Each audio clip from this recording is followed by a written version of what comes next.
The live TV, सच सबसे आगे। नमस्कार, द लाइव टीवी देख रहे हैं आप। आपके साथ मैं हूं आदित्य कुमार। धर्म संसद के नाम पर जो विष फैलाने का काम कर रहे थे वो अब जेल जाएंगे। उनके ऊपर सुप्रीम कोर्ट भी सख्त हो गया है, क्योंकि सुप्रीम कोर्ट में जो याचिका डाली गई थी कि इस धर्म संसद के नाम पर जो विष फैलाने का काम हो रहा है इस पर सुनवाई हो, उन लोग गिरफ्तारी हो, जेल भेजा जाए, तो सुप्रीम कोर्ट ने इसको एक्सेप्ट कर लिया है। हेट स्पीच देने वालों खिलाफ कार्रवाई की मांग जो की गई थी, सुप्रीम कोर्ट याचिका पर सुनवाई करने को तैयार हो गया है। अब इनकी हवा टाइट हो गई है, अब ये टेंशन में आ गए हैं, क्योंकि एक तो गिरफ्तार हो ही गया कालीचरण, आपने देखा, उसके ऊपर कार्रवाई भी हुई।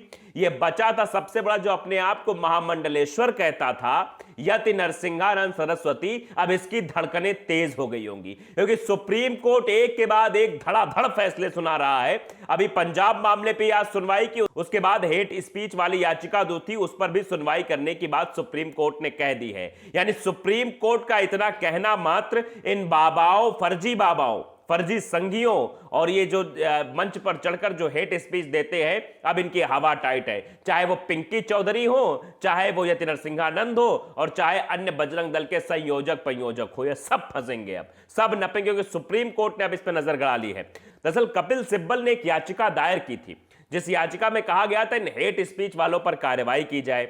उन दलीलों पर गौर किया गया और हेट स्पीच दायर करने वालों खिलाफ एफआईआर दर्ज होने के बावजूद भी कोई कार्रवाई नहीं की गई। यह बात भी रखी गई थी सुप्रीम कोर्ट ने। सिब्बल ने कहा, क्या कुछ कहा वो मैं आपको बताता हूं।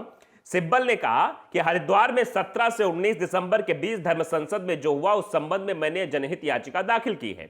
हम मुश्किल दौर में जी रहे हैं, जहां देश में सत्यमेव जयते का नारा बदल गया है। इसके बाद सीजेआई रमना ने कहा कि कोर्ट मामले पर सुनवाई करेगा।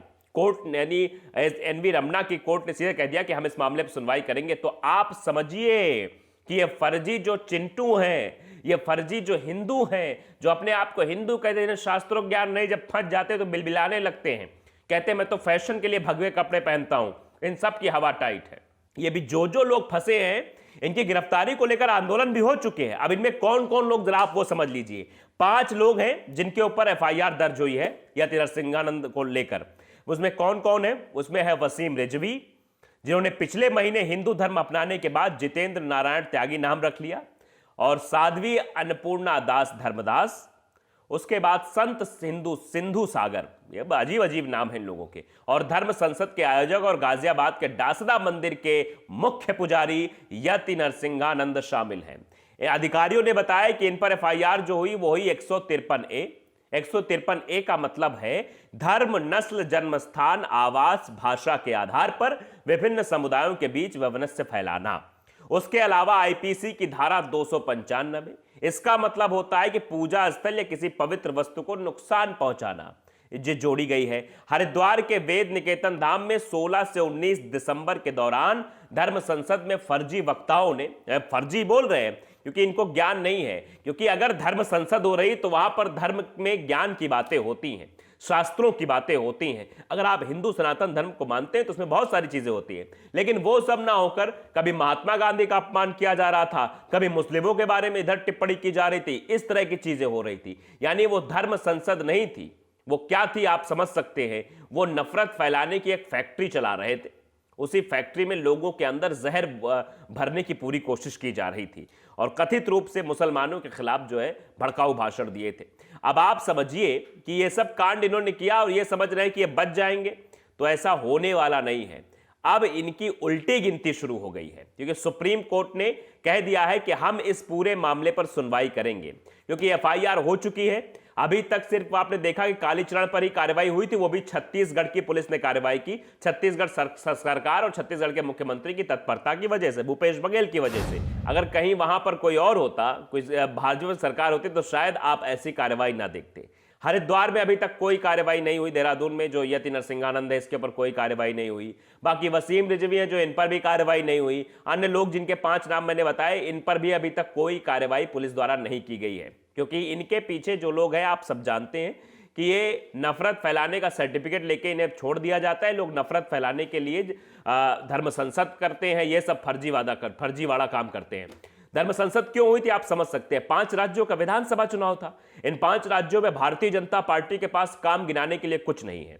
यानी क्या कह के ये वोट मांगे, कुछ ऐसा इनके पास नहीं है। इसीलिए धर्म संसद शायद आयोजित की गई हुई, ऐसा लोगों का मानना है कि ताकि नफरत फैलाई जा सके, हिंदू मुस्लिम में अलगाववाद कराया जा सके, एक दीवार खड़ी की जाए, मारपीट की स्थिति उत्पन्न हो जाए, लोग एक दूसरे से नफरत करने लगे ताकि इनको इससे प्रॉफिट मिल जाए।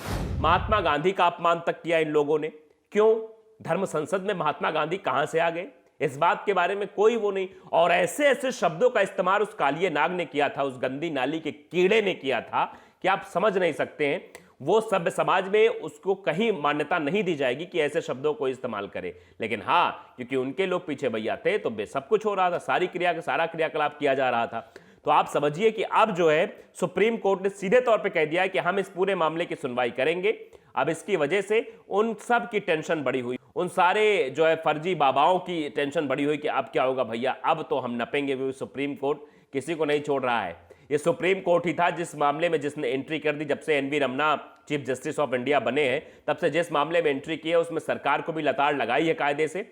और आपने देखा लखीमपुर वाले मामले में जैसे एंट्री हुई, बेटा आज कहां है आप सब जानते हैं, और चार्जशीट में क्या कुछ है, क्या क्या धाराएं लगी, कौन कौन फंसा, सब कुछ आपके सामने है।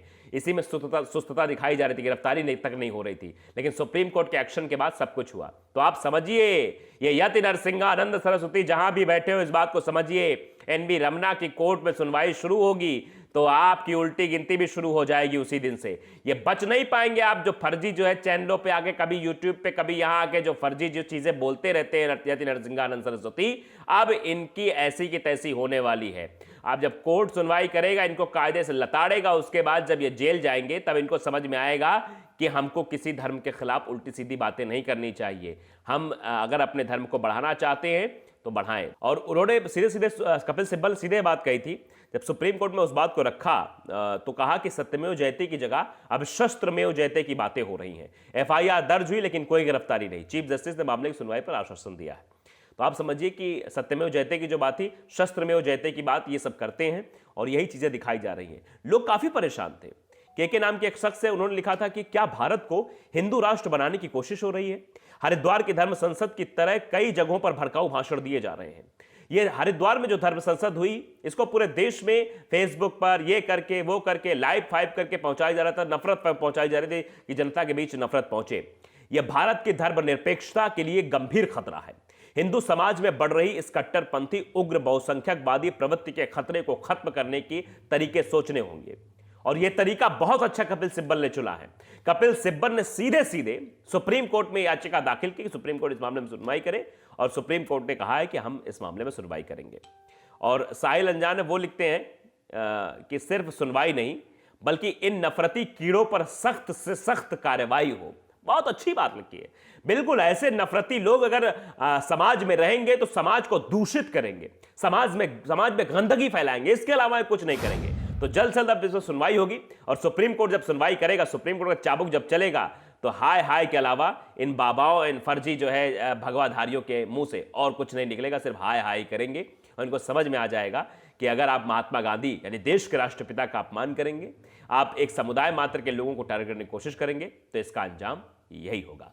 द लाइव टीवी को अगर आपने सब्सक्राइब नहीं किया, सब्सक्राइब जरूर कर लीजिए, बेल आइकन दबाइए ताकि सच खबर आप तक पहुंचती रहे। नमस्कार। द लाइव टीवी, सच सबसे आगे।